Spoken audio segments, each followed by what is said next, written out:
অনেক দিন আগের কথা। এক দেশের বাচ্চা হঠাৎ এক অজানা অসুখে আক্রান্ত হলেন।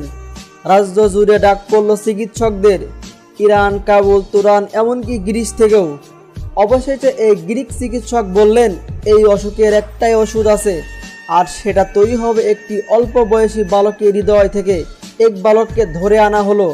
ছেলেটির বাবা টাকার বিনিময়ে তাকে বিক্রি করলো। কাজী বললেন, এই ছেলের জীবন দিয়ে বাচ্চাকে বাঁচানো অন্যায় নয়।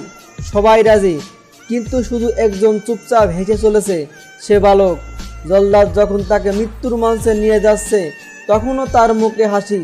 রাজা বিস্মিত হয়ে জিজ্ঞেস করলেন, হে বালক, তুমি মরতে যাচ্ছ, তবু এত কেন হাসছো? বালক বলল, আমার বাবা বিক্রি করলো, কাজী অন্যায় করলো, বাচ্চাও নিজের জীবন বাঁচাতে আমায় দিচ্ছে মৃত্যুদণ্ড, তাই আমি হাসছি। বাদশা কেঁদে ফেললেন।